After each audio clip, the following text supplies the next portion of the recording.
Boleh buat kereta 3 minggu dah. Kereta boleh pandu sendiri dah 3 minggu. Aberdeen sendiri? Bawa kereta. Boleh buat kereta 3 minggu dah. Berapa lama dah tak bawa kereta Aberdeen sendiri ni? Daripada hari tu, puasa hari tu sampai lah ni. Sampai baru 3 minggu. Daripada puasa hari tu sampai ke ni akhir 3 minggu dah boleh bawanya. Allah Akbar. Allah tu hari tu. Fikir balik dia kata lagu mana nak pandu jalan raya, ingat tak? Ya, macam baik boleh. Doktor Raya Aberdeen ada masalah apa kita Aberdeen? Dia saras, lepas tu kecimanan darah tinggi adalah macam orang paling banyak serangkai jugalah kira-kira. 3 serangkai. 3 serangkai, 4 serangkai gitu lah lebih kurang kita pun. Kadek Aberdeen lagu mana teruk? Hari tu lagu mana? Paling teruk lagu mana kadek Aberdeen? Hari ni Alhamdulillah lah macam ada tenaga lah sikit macam. Hari tu. Dia tadi 2-3 hari bulan ni pergi ke klinik tengok BP lagu mana. Lepas tu ada gula. Check. Gulanya jadi pukul 2 pagi, pukul 2 petang tu 9.9. BP-nya 100. Berapa BP? BP 110. Oh. 110 atas, hak bawah?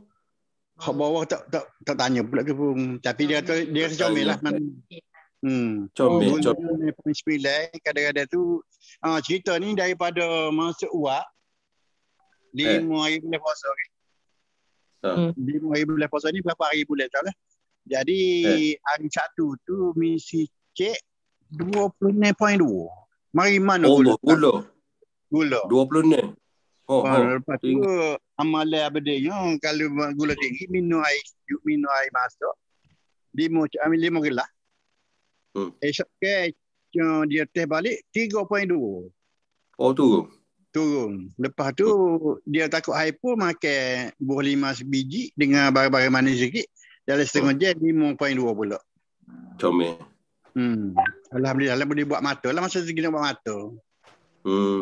Lepas tu sangkut di hospital tu syaraf saat ni bermasalah di lewat 12 hari. Allah lama.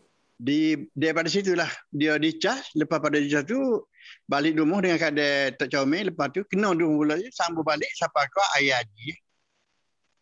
Maknanya keadaan lagu mana masa tu? Jadi tak boleh bangun. Jadi nak bangun pun retina bangun nak kecil malam pun semua sekali. Tak boleh bangun. Boleh bangun pun kena tarik. Kena tarik-tarik tu boleh bangun sendiri. Dia tak ada nak tarik lutut ke naik pun tak boleh. Kita nak gerak ke lutut ni kan ke bawah ke atas pun tak boleh. Tak bangun. Tak boleh bangun sendirilah. Tak boleh. Memang gitu. Lepas tu ada sesekali tu dia ringan tubik sikit. Lepas tu jumpa dengan laki Jai yang Mahathir ni. Dia cari itu biri-biri ni di kapur ni. Kerana ada dia nak kata dia. Nak beli biring. Nak beli biring. Jumpa dengan bedeng. Jadi dia naik menggo selaku waris kan. Waris ziarah lah. Jadi bila kita ni tanya orang Tino dia kata apa dia ada dari rumah tak dibangun dia tu. Dia masuk dalam bilik. Lepas tu dia masuk dalam bilik tu yang dia pun tak tahu dia kata kena ada Adi Jai. Dia tak kena dia. Tapi pura-pura kenal. Jadi pura-pura kenal. Lepas tu lama-lama cek suara dia. Dia berbual lah panjang je macam kenal lah je. Mula kan tak kenal. Lepas tu dia beli produk tu.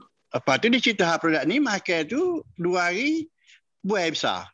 Dengan cara itulah petang tu jadi esok ke pula tu buah pula. Jadi masuk hari ketiga tu boleh bangun sendiri. Dengan cara orang PP lah pula ya. Tidak akak lah. Orang kan. Seminggu boleh jalan keluar. Akbar. Lepas tu masuknya masa tu sebelum pada haji dia ada puasa Zulhijjah deh. Dapat 10 bulan tu 8 hari bulan dengan 9 hari bulan boleh puasa. Allahu Akbar. Lepas tu kalau makan daripada 2 sudi makan tu lontong hari pagi tu 2 makuk bertambah. Jadi sehari tu jadi tambah 2 jadi 4 kali. Lontong. Lepas pada lontong saat ni hari-hari ni makan nasi buku. Sebuku tak kena pula dah. Allah lah tak cukup sebuku. Kalau sebelum pada ni makan lagu mana Abang? Abang makan kan sebelum pada ni? Berapa sudu? 2 sudu kan? Masa sakit 2 sudu saja makan. Sekarang makan 1 bungkus tak cukup. Nak cerita badan dah sihat ni. Dah. Terima kasih Abang Ding. Batu yang orang tu sangat dia tengok Abang Ding. Iyalah sihatlah alhamdulillah. Baik. Dan Abang Ding sudah pun menjadi boleh perkenalkan dengan susu ni. Yo. Gitu lebih kurang Baik. Terima kasih Abang Ding. Terima kasih Mohon kerana berkongsi dengan kita. Assalamualaikum. Waalaikumsalam.